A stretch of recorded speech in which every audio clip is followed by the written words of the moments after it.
사랑하는 성도님, 여러분 혹시 그 비 오는 날, 그 비행기를 타보신 경험이 있으신가요? 저도 예전에 한번 제주도 갈 때 그런 경험이 있는데요. 그러니까 이 지상에는 막 비가 내리고 먹구름이 껴 있는 거예요. 그런데 비행기를 타고 이 비행기가 쭉 고도를 높여가지고 올라가서 그 먹구름을 뚫고 올라가니까 그 하늘 위는 어땠을까요? 맑은 거예요. 햇빛이 비치고 파란 하늘이 이렇게 나오는 것을 참 경험을 해 보았는데요. 제가 그걸 보면서 그런 생각을 해봤어요. 목사라서 그런지 참 우리의 삶도 참 그런 것 같다. 그래서 사실 우리가 이 지상에서 살다 보면 이 먹구름 낀 것 같이 우리의 삶이요 어둡고 또 고난과 힘든 그런 순간들이 참 있는데 성도에게 있어서 이 예배는 그러니까 이 지상에서 그 구름을 뚫고 그러니까 오늘 우리가 이 하나님을 바라보면서 그 높은 그 하늘로 올라가서 하나님의 그 영광과 하나님의 임재를 우리가 경험하게 될때 우리는 이 예배를 통해서 결국 그 하늘에서 이 땅을 내다볼 수 있는 그 하나님의 시선을 갖게 되고 그렇게 이 세상을 바라보게 된다면 우리는 새로운 관점으로 새로운 생각으로 세상을 살 수 있게 되는 것이 그것이 우리 예배가 아닌가 그런 생각을 해본 적이 있습니다. 오늘 우리가 읽은 본문이요 바로 그런 관점에서 우리에게 예배가 무엇인지를 말씀해 주시는 본문입니다. 즉 하늘의 시선으로 이 땅을 내다보고 이 땅의 일들을 보는 그런 요한과 초대교회 성도들 그 성도들에게 주님께서 이러한 새로운 시선을 교정해 주시는 말씀 그게 오늘 본문이죠. 그래서 오늘 1절을 다시 한번 보면은요 우리 1절을 같이 한번 읽어보겠습니다. 시작. 2일 후에 내가 보니 하늘에 열린 문이 있는데 내가 들은 바 처음에 내게 말하던 나팔 소리 같은 그 음성이 이르되 이리로 올라오라. 이후에 마땅히 일어날 일들을 내가 네게 보이리라 하시더라요. 아멘. 제가 여러분들에게 오늘 그래서 주보예요.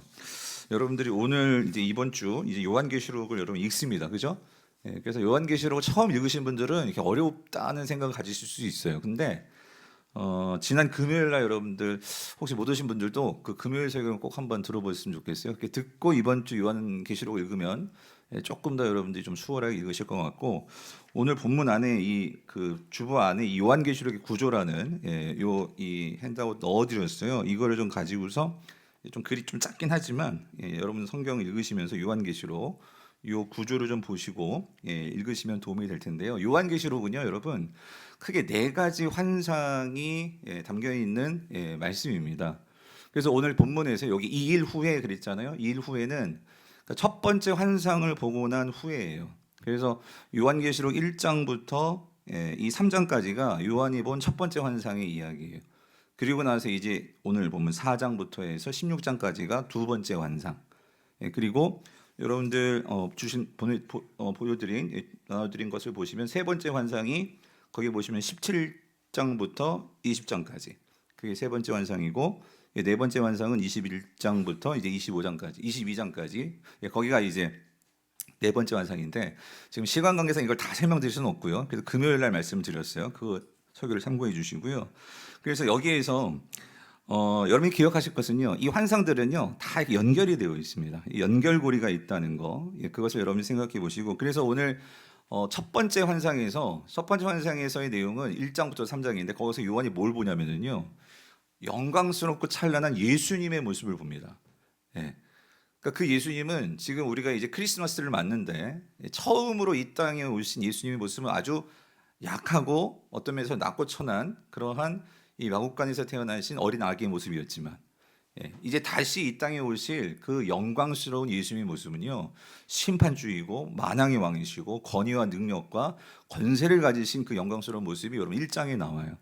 그래서 그 1장의 예수님이 각 교회들을 향해서 주시는 말씀들이 이제 2장과 3장에 나오고 그래서 그것을 이제 듣고 보고 그래서 그것을 기록하고 난 이후에 이제 오늘 본문 보니까요. 여기서 보시면 여기 그 내가 들은 바 처음에 내게 말하던 나팔 소리 같은 그 음성. 이게 누구의 음성이냐면 여러분들 이제 1장에 보면 거기에서 예수님의 어떤 모습이 나오면서 바로 그 예수님이 우렁찬 많은 물소리 같은 그 소리로 말씀하시는 내용이 1장에 나오는데 그 예수님이 지금 말씀을 하시는 거예요. 요한에게 뭐라고 말씀하시냐면, 뭐라고 말씀하시죠? 뭐라고 말씀하세요? 이리로 올라오라. 그죠? 이후에 마땅히 일어날 일들을 내가 내게 보이리라 라고 말씀하시는 거예요. 근데 그 앞서 이게 하늘에 뭐가 있대요?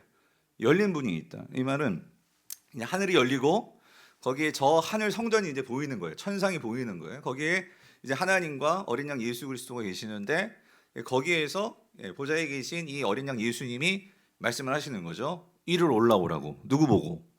이 사도 요한 보고. 그죠? 왜 올라오래요? 이후에 마땅히 일어날 일들을 내가 너한테 뭐예요? 보여주겠다, 그 소리예요. 그럼 질문, 여러분, 왜 예수님이요 요한에게 앞으로 되어질 일들을 왜 보여주겠다라고 말씀하시는 걸까요? 그거는요, 지난 금요일도 말씀드렸지만, 여러분 지금 사도 요한이 어디 있죠? 지금 반모섬에 있어요. 왜 반모섬에 있어요? 지금 유배당에서 온 거예요. 왜 그러냐면, 지금 이 사도 요한, 지금 이 요한계시록의 상황이 AD 90년에서 95년 이 도미티안 황제 로마의 가장 극심한 네로 다음으로, 아니 네로보다도 더 극심한 박해의 때가 이 도미티안 황제 이 때인데, 그러니까 지금 이 요한도요 거의 90살 넘게 이제 노 사도가 되었어요. 그래가지고 계속해서 이 복음을 증거하고 있단 말이에요. 예수님이 주님이시다, 큐리오스다 하는 복음을 증거를 하니까 이 로마가 가만 놔둘 수가 없는 거죠. 그래서 잡아가지고 지금 이 반모섬에 갖다 놓고 거기서 뭐 하고 있냐면, 이 나이 많은 이 노사도가 거기에서, 거기에 그 구리 채석 그 광산이 있었대요. 거기서 지금 막노동하고 있는 거예요. 거기서 구리 캐면서 지금 그러고 있는 거예요. 어떤 면에서는 정말 90평생 주님의 이제 제자로 복음을 전하면서 그렇게 살았던 이 노사도가요, 그 마지막에 인생에 편하게 있는 것이 아니라 이 유배지에서 그렇게 막노동하면서 노역을 하면서 그러고 있는 거예요. 그러니까 그게 얼마나 힘들겠습니까? 그런데 이게 지금 사도 요한만이 아니고요, 그 당시 이 초대교회 성도들도 요한처럼, 성도들은 그 로마의 압제 속에서요, 로마의 그 군인들이, 그러니까 너가 하나님을 믿니 예수님을 믿니, 그럴 때 사실 이 로마는요, 이 로마 황제가 이제 거의 신이었단 말이죠. 그래서 이 당시는 로마 황제를 숭배하는 그 종교가 모든 로마 제국 가운데 퍼져 있었어요. 그러니까 로마 황제를 신으로 인정하지 않으면, 즉 로마 황제가 큐리오스입니다, 나의 주님입니다, 이걸 인정하지 않으면, 여러분이 코바디스 이런 영화도 봤죠. 이 콜로세움, 로마에 가면 콜로세움이 있죠. 그 콜로세움에서 어떤 일이 벌어졌어요? 이 예수 믿는 사람들을 그 콜로세움 가운데 놓고 사자를 풀어가지고, 그래서 그 성도들이 그 사자의 밥이 되고 하는 것을 로마 사람들은 그거를 그 오락거리로 즐겼단 말이죠. 그리고 그 성도들을 밤에는 어떻게 해요? 그러니까 이렇게 화형대에 그 성도들을 매달아 놓고 성도들을 죽이기도 하고 성도들을 가로등 삼고, 그러니까 이러한 박해가 초대교회 성도들이, 지금 요한이 지금 이 반모섬에 있는 그때 초대교회 성도들이 당하고 있는 현실이었단 말이죠. 그러니까 이런 로마 황제의 거대한 권력 앞에서 지금 그리스도인들은요 속수무책인 거예요. 그러니까 너무나 연약하고 우리는요 어떻게 대항할 수도 없고 저항할 수도 없고, 그러다 보니까 현실 속에서 성도들은요 고민에 빠진 거예요. 내가 과연 이 신앙을 지켜낼 수 있을까? 자신감이 없어지는 거죠. 신앙이 흔들리는 거죠. 이러한 절망적인 상황에 지금 사도 요한도 반모섬에 갇혀 있는데, 그때 하늘문이 열리면서 지금 예수님이 요한을 부르는 거예요. 뭐라고? 이리로 올라오라고. 올라와서 앞으로 되어질 일, 앞으로 이 로마가 어떻게 되어질 것이고, 지금도 진정으로 이 세상을 다스리시는 만화왕이 누구신지를 그 사도 요한이 직접 목격하고, 그래서 그것을 편지로 써서 각 교회 성도들에게 뭐가 실체인지, 그리고 앞으로 이 로마가 어떻게 될 것인지, 하나님께서 이 세상을 앞으로 어떻게 할 것인지, 그리고 너희들이 맡게 될 그 장차 있을 일이 무엇인지를 똑똑히 알 수 있도록 써준 그 말씀이 뭐예요? 요한계시록이다, 그 소리. 요한계시록. 그래서 성도님들, 오늘 이 요한이요 하늘문을 여시고 그 이리로 올라오라 했을 때 요한이 이제 올라갑니다, 환상 가운데. 그래서 그 모습을 본 거예요. 그 모습을 봤을 때 이 요한은 어땠을까요? 그 영광스러운 보좌에 앉으신 어린 양과 그 하나님의 통치와 권세와 능력을 보니까 진짜 이 땅에서는요 인간 황제, 로마 황제가 자기가 보좌를 만들어 놓고 왕이라고 하지만 그건 가짜인 거예요. 아무것도 아닌 거예요. 그리고 앞으로 이 모든 로마가요, 아무리 길고 날고 뛰도 결국은 이 모든 로마가 망할 것을 주님께서 최후의 심판을 통해서 보여주니까 여러분 끝을 보았어요. 어떻게 되는지 다 알고 있어요. 결국 그것을 본 성도들은, 그걸 믿는 성도들은 어떻게 될까요? 이 힘든 박해를, 이 힘든 현실을 이길 수 있을까요? 없을까요? 이겨나가더라, 그 소리입니다. 그게 요한계시록입니다. 그래서 성도님들, 오늘 이 요한계시록은 편지입니다. 편지. 예. 이 교회들을 향해서 써준 편지인데, 이건 단지 그 초대 7교회만을 위해서 써준 편지가 아니라 마치 오늘 저와 여러분도 이 세상은요, 저마다 로마 황제 되기 위해서 그렇게 살아가는 것이 이 세상입니다. 그 세상 속에서 우리가 어떻게 살아가야 될지, 그래서 성도는요, 눈에 보이는 대로 믿고 살아가는 자들이 성도가 아닙니다. 성도는요, 하나님께서 우리에게 보여주시고 말씀을 우리에게 미리 알려주신 장차 이루어질 일이 무엇인지를 알기 때문에 그것을 믿음으로, 믿음의 눈으로 보며 살아가는 자들이 누구예요? 성도들이다, 그 소리예요. 그러므로 성도들은 이 믿음의 눈이 열려야지만 이 세상에서 어떠한 로마 황제와 그 어떠한 거센 그 유혹과 핍박이 우리가 닥친다 할지라도 성도들은요, 사람들이 보지 못하는 그 하늘문이 열린 그 천상에 우리에게 장차 주어질 영광스러운 모습을 보고 믿는 자들이기 때문에 그 믿음으로 이 세상을 이길 수 있고, 신자는 그 믿음으로 이 세상을 살아가는 자들이라는 거예요. 이 믿음을 가지고 산 자들이 초대교회 성도들입니다.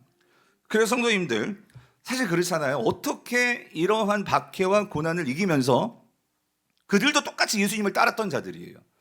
우리와 같이 그들도 앞서 예수님을 믿었던 자들인데, 그들은 어떻게 그 핍박 속에서도 그들이 교회를 지키고 신앙을 지키고 그 로마 제국의 그 서슬픈한 칼과 창과 그러한 핍박들을 넘어갈 수 있었을까? 그것은요, 바로 이 요한이 전해준 이 요한계시록을 붙들고 그들은 모일 때마다 예배했고, 그 요한계시록의 말씀을 붙들고 소망하면서 예배했고, 그럴 때마다 그들은 힘을 얻고 나아갈 수 있었다는 거예요.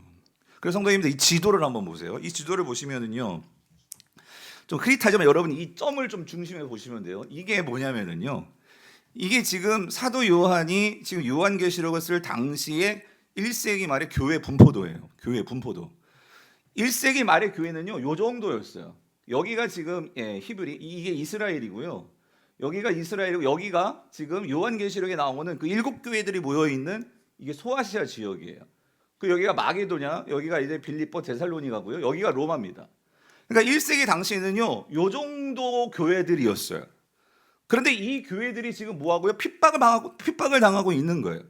예수 믿기 때문에 콜로세움에서 사자업이 되고 화형대에 올라가게 되고. 여러분, 만약에 우리가 지금 이런 상황이라면 예수 믿으시겠어요? 어떠시겠어요?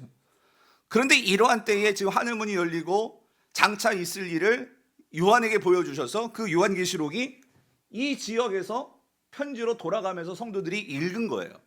예배 때마다 그것을 읽고 듣고, 그래서 지키는 자들은 뭐가 있으리라? 복이 있으리라. 요한계시록 1장 3절 말씀. 그래서 이들이 그걸 읽고 듣고 지키면서 살았어요. 그랬더니 2세기가 되니까 어떻게 됩니까? 이렇게 되는 거예요. 이게 지금 2세기 상황이에요. 그들이 핍박을 당했는데, 박해를 당했는데, 그래서 교회가 점점 더 없어지는 것이 아니라 교회가 어떻게 되었어요? 더 늘어난 거예요. 지금 소아시아 지역이 거의 다 더 뿐만 아니라 지금 마게도냐와 심지어 로마를 넘어 이제 서쪽 유럽에까지 복음이 전파되는 거예요. 그리고 3세기가 되면 어떻게 됩니까? 이게 3세기예요. 3세기는요, 로마가 가장 강력하게 모든 제국들을 영토를 확장하고 있는 그런 강력한 로마 제국이 되었는데, 더불어서 하나님 나라 그 교회들도 어떻게 되었어요? 수많은 성도들이, 예수 그리스도를 주님으로 믿는 성도들이 늘어났다는 소리입니다. 성도님들, 이게 교회사가 전해주는 우리에게 너무나 의미심장한 메시지인데, 어떻게 이런 일이 벌어질 수 있냐고요. 어떻게 이런 일이 가능했을까요? 그것은 아무리 로마의 황제가 칼과 창으로 교회를 핍박한다 할지라도 성도들은 보는 게 있었어요. 그 로마 황제는 가짜예요. 그 세력은 반드시 심판당할 거예요. 로마서가 아니죠. 이 요한계시록이 그 로마 제국에 대한 분명한 예언을 하시고 주님께서 보여주셨어요. 그래서 성도들은 그거를 믿고 나아갔을 때 그들은 뭐예요? 하나님이 이 세상을 다스리고 계신다. 주님이 우리의 완전한 주님이시다. 이거를 믿고 살았을 때 그들은요, 그 모든 로마 제국의 핍박과 환란을 이기고 그들 나아갈 수 있었다라는 거죠. 아멘이십니까? 그래서 여러분 이 요한계시록 19장 6절은요. 자 보세요. 이 말씀 같이 읽어볼게요. 시작.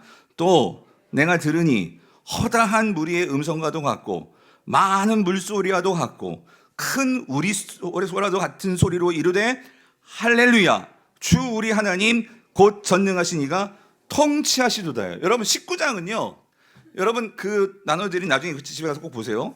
17장과 18장은요. 최후의 심판에 관한 내용이 17장과 18장이에요. 그래서 거기에는요. 마지막 환상인데 세 번째 환상인데 그 내용이 뭐냐면 큰 성 바벨론에 대한 심판의 내용이에요. 요한계시록에서 큰 성 바벨론은요. 요한 당시로 보면 그게 로마 제국이에요. 우리로 본다면 앞으로 장차 망하게 될 이 세상 나라가 되겠죠. 그런데 그 모든 심판이 이루어지고 나서 모든 백성들이 무엇을 찬양하면서 무엇을 인정하냐면 이거예요. 최후 심판이 일어나고 나서 이 찬양을 하는 거예요. 할렐루야 주 하나님 곧 전능하신 이가 뭐하도다? 통치하시도다. 그 소리예요. 통치하시도다. 누가 통치하냐고요, 성도님들. 그랬을 때 오늘 저 천상에서요. 이제 이 세상이 다 심판당하고 이 천상에서 축제와 그 기쁨의 예배가 벌어지는데 모두가 다 인정하는 거예요. 이 세상의 진정한 전능하신 통치자는 누구예요? 우리 하나님이시라는 거죠. 그래서 성도님들, 초대교회 성도들은요. 그러니까 이 요한계시록을 보고 로마 시대를 살아가면서 이 찬양을 그들도 하면서 선포하면서 그들은 살았다 그 소리예요. 여러분 지금 우리나라는 종교와 국가가 이게 분리되어 있지만 물론 저기 이제 중동 지역에는 종교가 곧 국가 하나 되어 있는 나라들도 있죠. 그런데 지금 이 요한 당시는요 종교와 국가가 분리될 수가 없어요. 그게 무슨 말이냐면 말씀드렸지만 하나님을 신이라고 인정하고 그리고 예수 그리스도를 주님이라고 인정하는 순간 그들은요 박해고 그들은 거의 죽음입니다. 근데 성도들은 그런 상황 속에서도 자신 있게 예수가 나의 주님이십니다라고 주님이 우리를 다스리십니다라고 그들이 선포할 수 있었던 것은 뭐예요? 그들은 요한계시록이 보여주는 것처럼 하나님과 그의 어린 양을 믿고 그를 따라가는 자들만이 진정한 왕의 통치를 받고 승리를 할 수 있다는 것을 그들은 믿었다 그 소리입니다. 그래서 여러분 오늘 본문 요한계시록 4장 2절 3절에서요. 그래서 요한이요 먼저 본 거예요. 그 영광스러운 하나님의 보호자를 보는 거예요. 그래서 우리가 2절 3절을 같이 한번 읽어볼게요. 시작. 내가 곧 성령에 감동되었더니 보라 하늘의 보호자를 베풀었고 그 보호자 위에 앉으신 이가 있는데 앉으신 이의 모양이 벽옥과 홍보석 같고 또 무지개가 있어 보호자에 둘렀는데 그 모양이 녹보석 같더라요. 아마 여러분 중에 이제 교회 처음 나오시고 요한계시록을 읽으면 이게 무슨 말이 하고 어려워하실 거예요. 근데 왜 그러냐면 여러분 이런 거예요. 지금 하늘문이 열리고 하나님께서 요한에게 보였던 것은요. 그가 하늘 성전에서 제일 먼저 보게 되는 것은 보좌예요. 보좌. 누구의 보좌? 하나님의 보좌. 그래서 이런 보좌는요. 누가 하는 거예요? 왕이 앉는 거죠. 그래서 이 보좌는요. 이 세상을 다스리는 그 통치 권력이 나오는 것이 보좌예요. 보좌. 그런데 여기 보좌를요. 어떻게 그러니까 요한이 지금 그의 눈으로 본 영광스러운 그 보좌와 하나님의 모습을요. 그러니까 그가 어떤 상징적인 걸 표현을 하는데 보석으로 표현을 하는 거예요. 그죠? 그리고 또 무지개로 표현을 합니다. 그래서 이게 무슨 이미지냐면요. 이런 거예요. 여러분, 우리가 이 보석은요. 어떤 이미지가 있죠? 요즘은 잘 다이아몬드 반지를 이렇게 결혼 반지를 안 하는 것 같은데, 근데 다이아가 옛날에는 한창 인기 있어요. 다이아가 왜 다이아몬드 반지를 해요? 예, 그런 것도 있고 반짝반짝하고, 그죠? 영롱하고 뭐 이런 거 있잖아요. 그러니까 그런 보석. 그러니까 지금 요한이 하나님과 그 보좌, 하나님 앉으신 보좌를 봤는데 너무나 반짝반짝거려. 그러니까 영광스럽고 아름답고 그런 모습을 그러니까 지금 이 보석으로 지금 뭐예요? 그거를 표현하고 있는 거죠. 그리고 뿐만 아니라 그 보좌를 둘러싸고 있는 것은 뭐냐면요. 뭐가 둘러싸고 있어요? 이 무지개.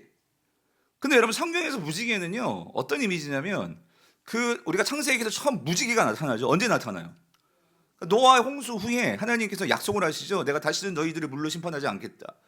그러면서 하늘에게 무지개를 보여주시잖아요.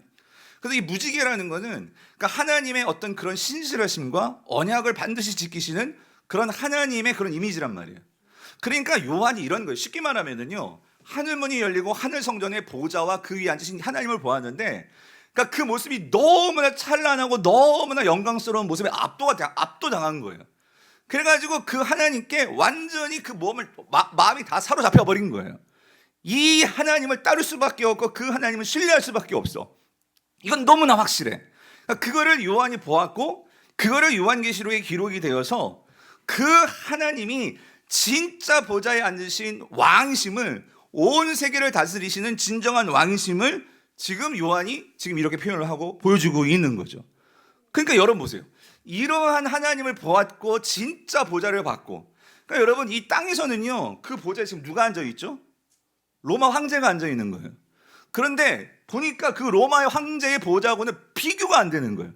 그 영광스러운 하나님의 보좌를 보았으니 여러분, 요한과 초대교회 성도들이 그거를 정말로 믿고 살아간다면, 그러면 이 땅에서요 그 로마의 황제의 보좌를 볼 때는 어떻게 보일까요? 시시한 거죠. 예?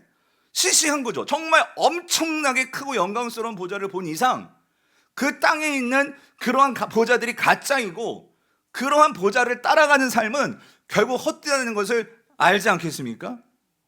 근데 여러분 참 재미있는 게요, 여러분 보세요. 하나님께서 지금 이 요한과 초대교회 성도들에게 이런 하나님의 보좌를 보여준 시점이, 그러니까 이 지상에서의 삶을 놓고 보면, 초대교회 성도들의 삶을 놓고 보면 가장 어떨 때예요? 힘들 때잖아요. 근데 여러분 이 보좌의 모습을요 구약에서요 본 선지자가 있어요.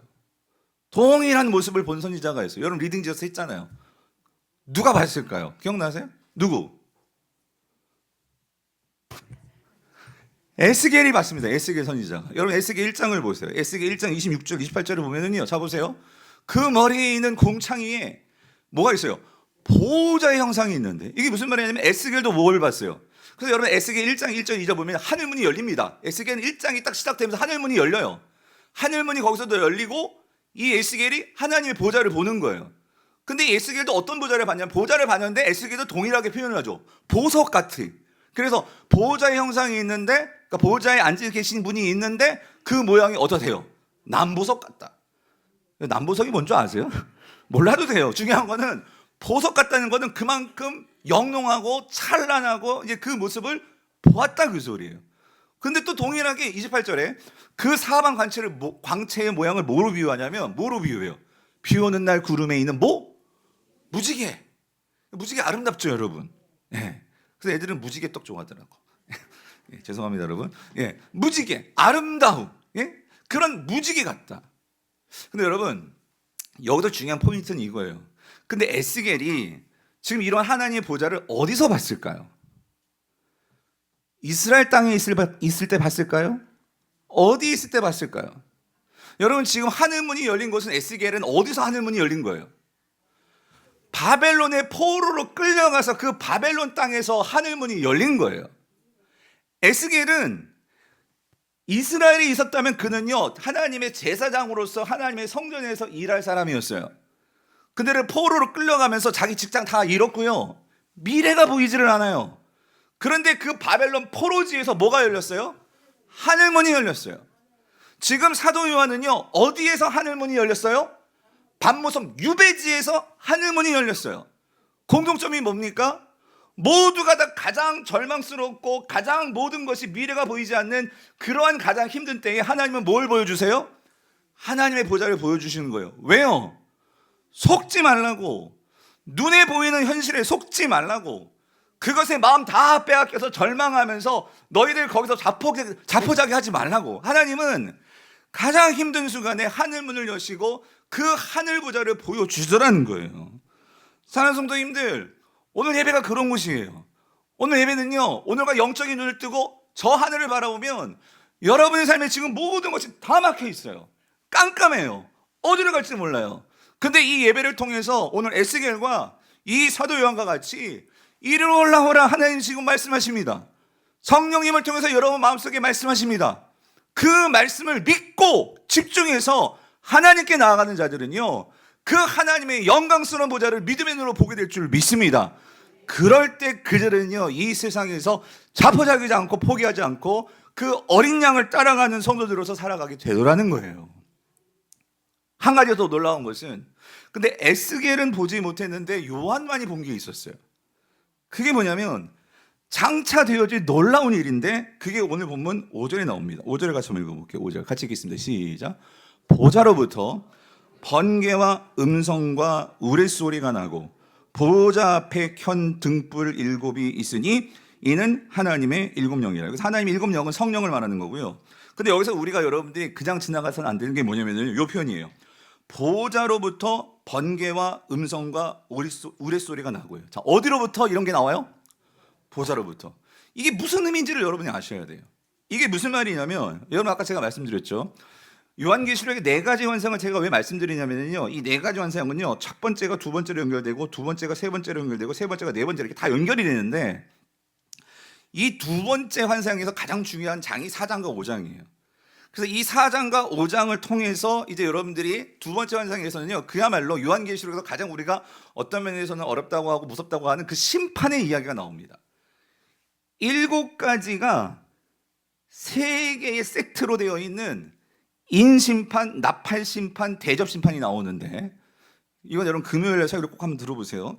그 인, 대접, 나팔심판이 나오는데 여기 이 심판에서요. 중요한 건 이거예요. 하나님이 심판을 하시는데 이 모든 심판의 시작이 어디냐면요. 보좌로부터 나옵니다.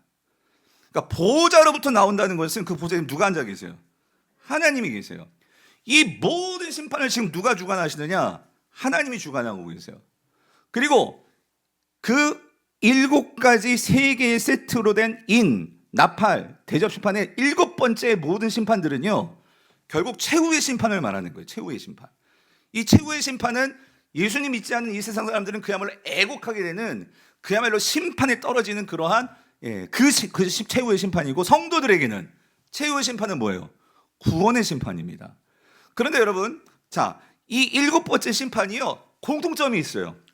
그냥 제가 결론만 보여드릴게요. 여러분 인심판 8장 1절을 보면은요. 여기서 7째 인을 뗍니다. 이게 최후의 심판이에요. 근데 여러분 이것만 기억하세요. 근데 여기 보면 뭐가 나오냐면요. 5절 뒷부분 보니까 그 최후의 심판이 내려질 때 이런 표현이 나와요. 우레와 음성과 번개와 지진이 나더라예요. 자, 이것만 기억하세요. 그 다음에 두 번째 나팔 심판에서도 7번째를 보면은요. 자 보세요. 7번째 천사가 나팔을 붑니다. 이게 최후의 심판이에요. 근데 이때도 어떤 표현이 나오냐면 19절에 보니까 거기 뭐가 나와요? 번개와 음성들과 우레가 나옵니다. 그리고 마지막 자 대접심판에서도 마찬가지예요. 거기 대접심판 7째 천사가 그 대접을 이제 붓습니다. 부으니까 이게 최고의 심판인데 거기서 18절 보니까 뭐가 나와요? 번개와 음성과 우레소리가 나와요. 자 여러분 5절 다시 한번 보세요. 5절 오늘 보면 5절 보세요. 5절에서 뭐가 있어요? 보좌로부터 뭐가 나왔어요? 여러분 성경책 보세요. 보좌로부터 뭐가 나와요? 번개와 음성과 우레소리가 나고예요. 여러분 이게 뭘 보여주는 걸까요? 결국 모든 심판의 그 시작과 모든 것을 주관하시는 분은 누구시라는 거예요? 하나님이시라는 거예요. 그러므로 하나님은요 이 모든 심판을 주관하시기 때문에 여러분 성도들도 이 심판을 지나갈까요? 안 지나갈까요? 성도들은 이 심판에서 뭔가 뿅 하고 어디다가 이렇게 그래서 옛날에는요 여러분 휴거가 성도들이 이렇게 하늘로 들림받으면 요 밑에만 이렇게 재앙이 뭐 심판이 없고 여러분 그건 잘못된 거예요. 성경에 요한계시록 휴거는 나오지 않아요.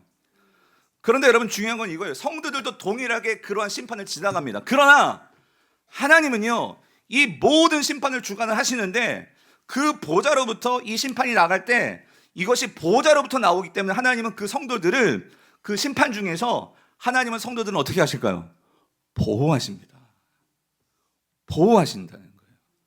내가 교회 안에 있을 때 성도로서 그 하나님의 백성들 안에 있을 때 성도들도 그 심판을 지나가지만 그래서 여러분 읽으셨죠? 그 하나님께서 그 심판을 내리시기 전에 성도들은 그 이마에다 뭘 찍어주십니까? 인을 찍어주시는 거예요. 인을 찍어주심으로 너는 내 거야. 널 지킨다. 그러므로 하나님은요 그 심판을 지나가는 성도들이 고난을 당하고 어려움을 당할 수 있지만 하나님은 그들을 결코 버리지 않으십니다. 그들을 지키신다는 그 소리예요. 그래서 그들이 반드시 승리하도록 인도해 주신다는 그 소리입니다. 여러분 이게 요한계시록이에요. 요한계시록. 그래서 성도님들 이러한 심판을 지나갈 때에 4장에서 그 보좌로부터 나오는 그러한 심판에 앉아 계신 하나님을 보여주시고요. 5장에서는 뭘 보여주시냐? 또 보좌에 앉아 계신 분이 있는데 이분은요 성도들을 인도해 주시고 성도들을 보호해 주시는 분이 나와요. 그게 누구냐면 그게 어린 양 예수 그리스도시라는 거예요. 여러분 5장 13절을 볼게요. 같이 읽어볼게요. 시작. 5장 13절에 5장 13절 5장 13절 시작. 내가 또 들으니 하늘 위에와 땅 위에와 땅 아래와 바다 위에와 또 그 가운데 모든 피조물이 이르되 보좌에 앉으신 이와 누구? 어린 양에게 찬송과 존귀와 영광과 권능을 세세토록 돌릴지어다 하니에요. 아멘. 여러분 여기서 어린 양이 누구일까요? 우리는 알죠? 어린 양이 우리를 위해서 피를 흘려 십자가에서 죽으신 그 예수 그리스도십니다. 여러분 이 지상에 있는 지금 핍박당하고 있는 이 초대교회 성도들은요 누구를 따라가는 자들이에요? 이 예수 그리스도를 따라가는 자들이에요. 세상으로 볼 때는요 그 예수 따라가는 거 너무나 멍청해 보였어요. 왜? 예수 따라가기 때문에 이 성도들은요 그 성도들은 그 이마에 뭘 받았습니까? 하나님의 인을 받은 거예요.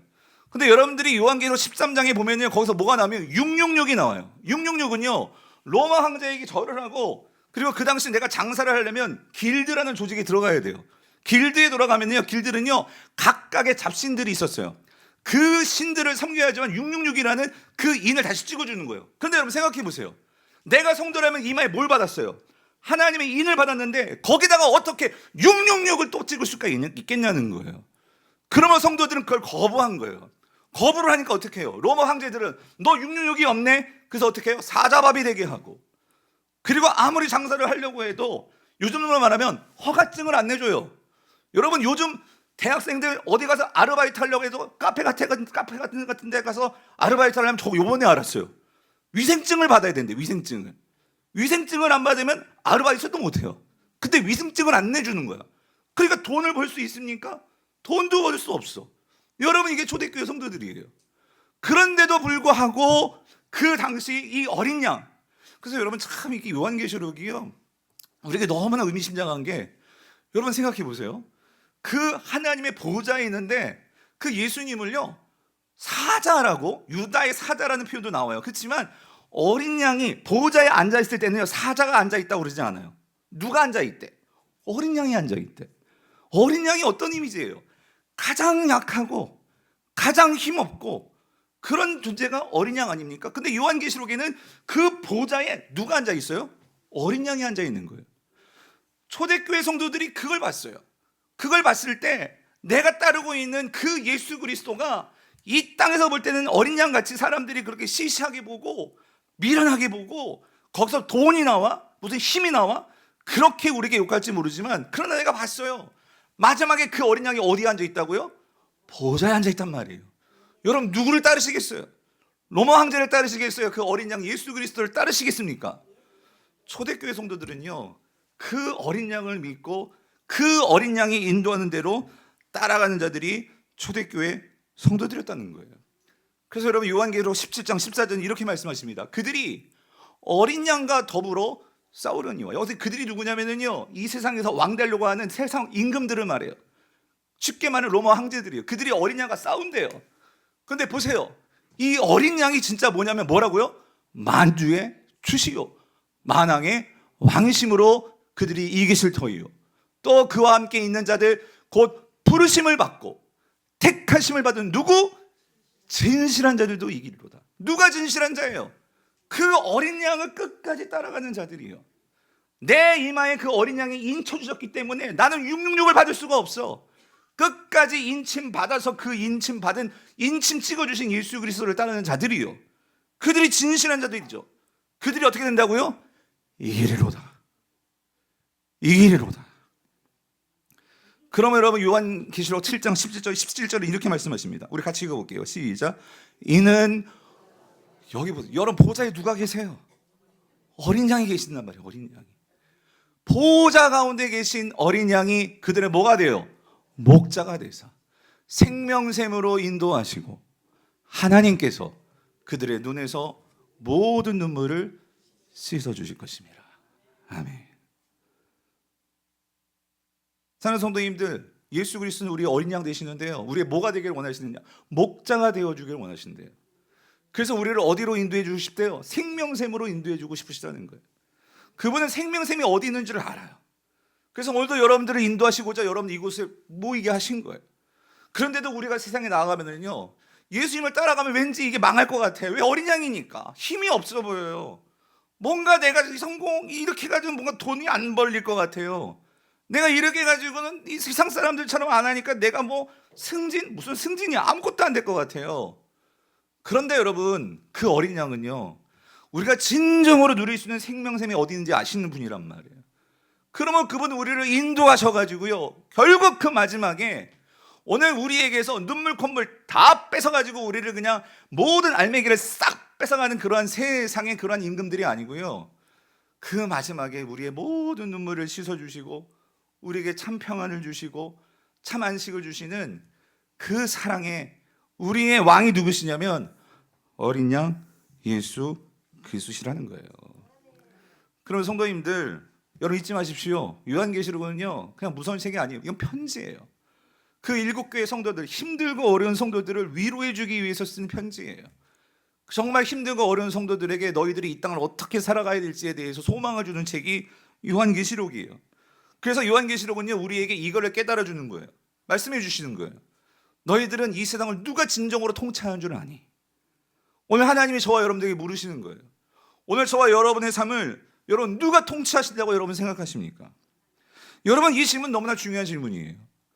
우리가 정말로 이 세상을 살아갈 때 정말 이 예배는요 다시 한번 그거를 우리가 상기하고 마음속에 새기는 거예요. 그런데 여러분 잘 보세요. 여러분이 정말 세상에 들어가서 여러분이 기업을 하고 장사를 하고 여러분이 정말 취업을 하고 세상에서 살아갈 때 여러분 정말 무엇이 우리의 삶을 통제한다고 여러분 믿으십니까? 실제로 성도들도요 많은 경우에 우리가 이렇게 예배를 드리면서요 예수님이 나의 주님이십니다 라고 고백을 하지만 주님이 나에게 있어서 가장 나의 중심에서 내가 정말로 중요하게 여기는 분은 주님이십니다 라고 말하지만 실질적으로 우리가 삶에 들어가면은요 여러분 예수님이 주님이시기보다는 우리가 그렇게 원하는 것이 주님이기보다는 때로는 그 주님이 나의 돈일 수도 있고요, 건강일 수도 있고요, 어떤 좋은 직장일 수도 있고요, 성공일 수도 있고요, 다른 그 무엇이 나의 마음속에 중심에 있어서 그럴 때는 주님이 내 중심에 있는 것이 아니라 자꾸만 밖으로 밀려날 때가 있더라는 거예요. 여러분 제가 말씀드렸죠, 모든 환상은 연결된다고요. 여러분 오늘 이 두 번째 환상 전에 바로 앞서 이 첫 번째 환상의 마지막 내용이 뭐냐면 라우디게아 교회 이야기예요. 그 라우디게아 교회는요 부자 교회였어요. 왜 그러냐면 그들이 어떤 면에서는요 그 성도 중에는 인도받고 666도 받은 성도들도 있었던 것 같아요. 그러니까 그들은 장사도 잘하고 세상에서도 돈도 많이 벌고 그랬던 것 같아요. 그래서 그 교회는 부유했대요. 그런데 그 교회를 향해서 예수님께서 찾아오십니다. 성도들님께 찾아오신 거예요. 근데 여러분 우리가 너무나 잘 아는 말씀, 예수님께서요 문 밖에서요 뭐 하시냐면요 그 라우디게아 성도들을 향해서 문을 두드리신대요. 두드리시는데 너희들이 문을 열어주면 내가 너희들에게로 들어가서 너희와 먹고 함께 마시리라 라고 말씀을 하십니다. 여러분 그 말씀 어떻게 이해하십니까? 저는 그 말씀을 볼 때마다 때로는 저를 보기도 하고요, 우리 성도들을 보기도 하고요, 정말 어떤 면에서 예수님 너무 불쌍해 보일 때가 있어요. 뭐냐면 예수님은요 우리 중심에 들어오셔서 우리를 정말로 그 영원한 생명으로 인도해 주시길 원하시는 그 주님이신데 많은 경우에 성도들이 저를 비해서 여러분들이 그 예수님을 그냥 바깥에 세워놓고, 왜냐하면 내가 지금 이 세상의 것에 정신이 팔려 있어요. 내가 이거를 이루어야 돼, 이 성공을 이루어야 돼, 나의 자존심을 위해서, 나의 성공을 위해서, 나의 어떤 내 이익들을 위해서 여기에 집중하다 보니까 문 밖에 서 계신 예수님을 잊고 사는 거예요. 그 주님이 내 중심에 들어와야 되는데, 그 중심에 들어오고 싶어 하시는데 우리는 그 주님을 까먹고 살 때가 있더라는 거예요. 사랑하는 성도님들, 뭐가 예배입니까? 여러분 예배는요 내가 진정으로 내 마음의 중심에 모시고 있는 것을 우리는 예배합니다. 하나님은요 모두를 예배하는 존재로 만들었어요. 심지어 세상 사람들도 지금도 예배합니다. 어떤 사람은 지금 골프장에서 예배할 거고요, 어떤 사람은 여전히 돈 버는 데서 예배할 거고요. 왜? 그것이 내 삶에 가장 중요한 거예요. 그걸 포기할 수가 없는 거예요. 그거를 예배하는 거예요. 여러분 우리는요 내가 사랑하는 것을 예배합니다. 왜 하나님께서 성도들에게 예배를 소중하게 여기실까요? 그거는요 이 예배는 하나님을 향한 사랑이 드러나는 것이기 때문이에요. 여러분 왜 이스라엘 백성들이요 그 하나님을 예배하면서도 그들이 하나님을 중심에 두지 않으니까 그들은 항상 뭐에 빠졌어요? 우상 숭배에 빠진 거예요. 그들은 하나님을 사랑한 것이 아니라 우상을 사랑했어요. 우상을 사랑하면서도 하나님을 예배했어요. 그러나 하나님의 예배는 뭐라고 말씀하십니까? 나는 그 예배를 받지 않는다. 왜? 그거는 하나님을 향한 사랑의 예배가 아니기 때문이라는 거예요. 사랑하는 성도님들, 오늘 우리는 생각해 봐야 돼요. 우리는 정말 하나님을 사랑합니까? 우리는 정말 그 하나님께 예배합니까? 그래서 오늘 본문에서요, 하나님께서 이 영광스러운 보좌를 보여주시니까 여러분 천상에서 어떤 일이 벌어진 줄 아십니까? 6절부터 11절까지 마지막 뒷부분의 내용은요, 다 뭐 하는 내용이에요? 예배하는 내용이에요. 여러분 8절부터 9절을 같이 한번 볼게요. 8절 9절 같이 한번 읽어볼게요. 같이 읽어보겠습니다. 시작. 내 생물은 각각 6날개를 가졌고 그 안과 주위에는 눈들이 가득하더라. 그들이 밤낮 쉬지 않고 이르기를 거룩하다 거룩하다 거룩하다 주 하나님 곧 전능하신 이여, 전에도 계셨고 이제도 계시고 장차 오실 이시라 하고 그 생물들이 보좌에 앉으사 세세토록 살아계시는 이에게 영광과 존귀와 감사를 돌릴 때예요. 여러분 요한계시록 너무 어렵게 보지 마세요. 여러분 여기 내 생물은요, 그러니까 왜냐하면 이 지상에 없는 것을 요한이 보았는데 이걸 생물이라고 표현했는데 학자들은 이걸 뭐라고 보냐면 이걸 천사들이라고 봐요. 그러니까 천상에 있는 가장 뛰어난 존재를 표현하는 거예요. 근데 요한은 지금 이렇게 묘사한 거고, 여러분 갑자기 무슨 6날개가 있고 뭐 앞에는 뭐 막 그냥 이거 막 괴물같이 보이잖아요. 지금 그걸 말하는 게 아니라, 그러니까 천상에 있는 가장 영광스러운 존재를 요한이 보고 그걸 그냥 표현했을 뿐인데, 그러니까 이들은요 가장 뛰어난 천사들이에요. 천사들. 근데 그 천사들이 뭐를 하고 있느냐, 이게 중요해요. 자, 그들이 밤낮 쉬지 않고, 이게 중요해요. 밤낮 쉬지 않고 이들이 뭐 하고 있는 거예요? 거룩하다 거룩하다 거룩하다 주 하나님을 찬양하고 영광과 존귀와 감사를 그분에게 돌리는 거예요. 이게 뭐예요? 이게 예배잖아요. 예배.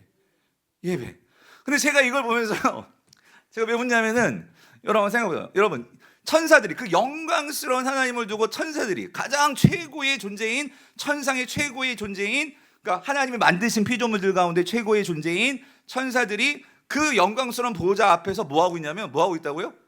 예배하고 있잖아요. 근데 예배를 어떻게 한다고요? 밤낮 쉬지 않고.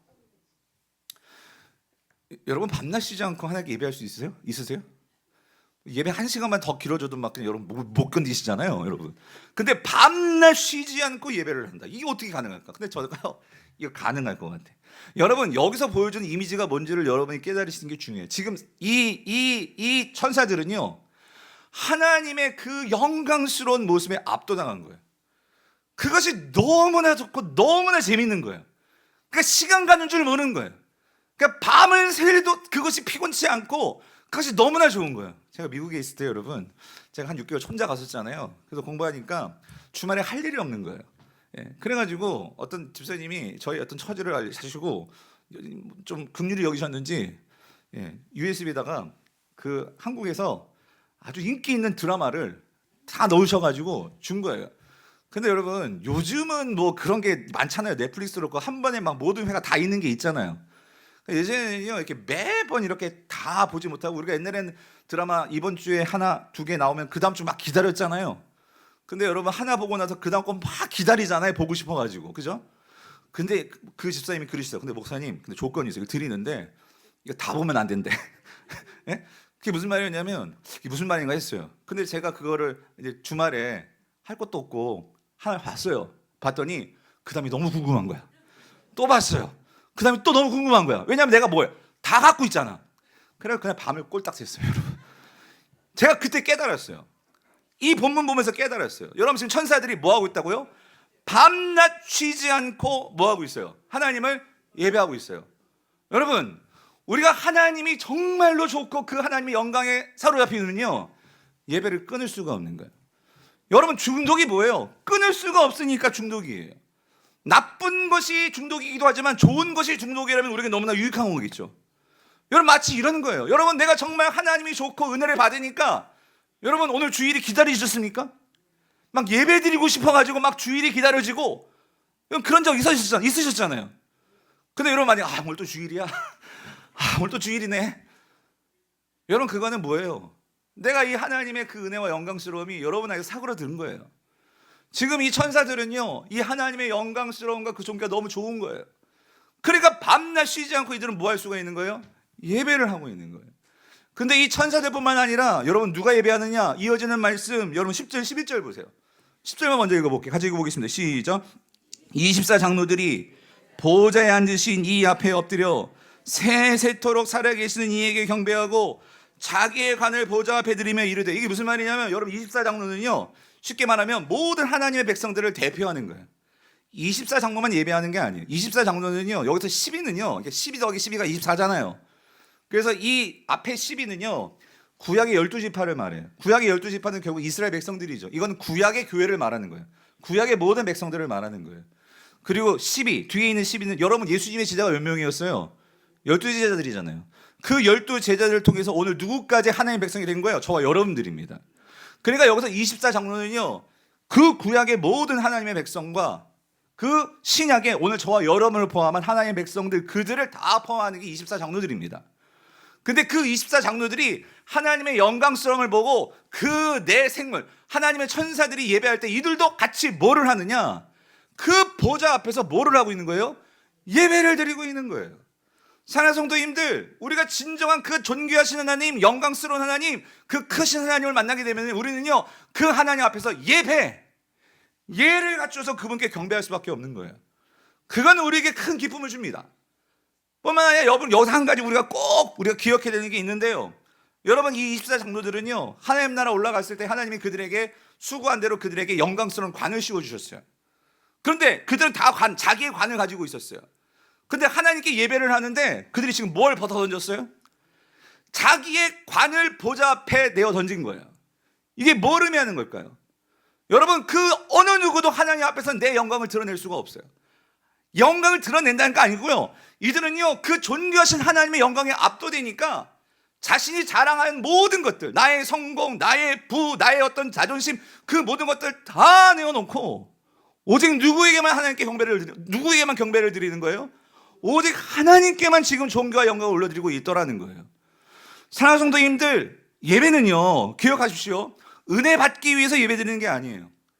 어떤 면에서는 그쵸, 은혜를 받아야죠, 예배를 드리죠. 그러나 여러분 은혜를 받는 것은 그게 예배의 목적이 아니고요, 여러분 은혜를 받는다는 것도 어떻게 보면요 나를 위해서 예배를 하게 되는 경우예요. 진정한 예배는요 그 모든 것을 다 내어놓고 누구만 높이는 거예요? 하나님만 높이는 거예요. 하나님께 집중하고 하나님께 모든 것을 드리고 하나님을 만나기 위해서, 그 가장 높이 계신 하나님을 만나기 위해서 그 하나님께 초점을 맞추고 나에게 있어서 거추장스러운 건 다 내어놓고 하나님께 나아가는 것이 예배다, 그 소리입니다. 그러면 사랑하는 성도님들, 참된 예배의 목적은요 내가 은혜 받는 게 목적이 아니고요, 오직 하나님을 예배하는 거예요. 예배. 그 하나님을 높여드리는 것이 우리의 예배의 목적이라는 거예요. 근데 중요한 게 있어요. 그렇게 하나님께 예배할 때 우리에게 어떤 변화가 일어나는 줄 아십니까? 그게 11절이에요. 11절 같이 읽어볼게요. 시작. 우리 주 하나님이여 영광과 존귀와 권능을 받으시는 것이 합당하오니 주께서 만물을 지으신지라 만물이 주의 뜻대로 있었고 또 지으심을 받았나이다 하더라. 사랑하는 성도님들, 내 관을 벗어놓고 하나님을 만나야지만, 하나님께 진정으로 집중해서 하나님께 예배할 때 우리는 뭘 발견하냐면요, 하나님이 나를 왜 만드셨고 나를 이곳에 왜 보내셨고 여러분들을 왜 가정 가운데 직장 가운데 나를 왜 있게 하셨는지에만 분명한 하나님의 뜻을 하게 됩니다. 나의 삶의 의미를 알게 되는 거예요. 나의 삶의 목적을 알게 되는 거예요.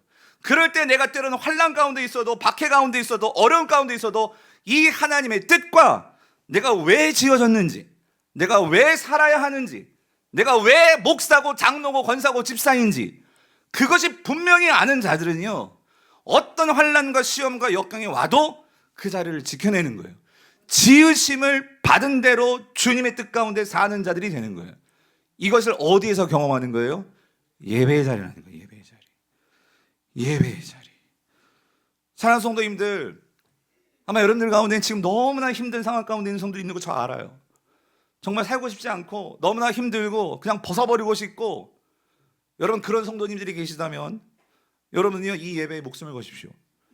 여러분 그 성도들은요 어쩌면요 여러분이 가장 높은 하나님의 그 예수님께 집중할 수 있고 그 주님을 만난다면 여러분 가장 높은 곳에서 여러분의 삶을 다시 조망할 수 있을 거예요. 비행기를 타고 여러분 하늘 올라가 보셨잖아요. 그 하늘에서 내려다 보이는 이 세상은요 너무나 작은 것들이에요. 그럴 때 그 작은 것들을 놓고 우리가 아웅다웅하면서 그렇게 살았던 나의 모습이 그 하늘에 올라가면은요 그것들보다도 더 찬란한 것이 우리에게 보여지기 때문에 우리는 어때요? 그 찬란함 속에서 우리의 마음 문이 열리고 새로운 시선으로 나의 삶과 이 세상을 새롭게 볼 수 있게 되더라는 거예요. 성도님들, 사람들이 에베레스트 산을 올라가도요 목숨 걸고 정말 그 산에 오르는 것을 집중해야지만 떨어지지 않고 그 산을 정복할 수 있어요. 여러분 예배의 자리는요 그 높으신 하나님께 올라가는 자리가 예배입니다. 이 세상에 나를 정말로 붙들고 나를 힘들게 하는 것부터 벗어나서 그 존귀하신 하나님을 만나기 위해서 올라가는 자리가 예배의 자리라는 거예요. 하나님께 집중하고 하나님께 모든 것을 걸고 하나님께 예배하는 자들은요 그 예배의 자리는요 이 세상에서 가장 높은 자리이고 그 자리에서 하나님을 만날 때 우리는 이 세상이 새롭게 보이게 되는 것입니다. 초대교회 성도들 이야기 한 가지만 마칠게요. 여러분 이 초대교회 성도들은요 아까 보셨죠? 이들이 그 3세기에 그렇게 많은 교회들이 퍼질 수 있었던 것은요 이들은요 그 바퀴 속에서 어디까지 내려갔는지 아십니까? 여러분이 나중에 로마 같은데 여러분들이 이제 뭐 성지순례든 가시면 보시겠지만 그러더니요 더 이상 이 지상에서 예배 드릴 곳이 없었어요. 그래서 그들이 어디로 갑니까? 공동묘지 속으로 들어갔어요. 그게 카타콤이에요. 카타콤.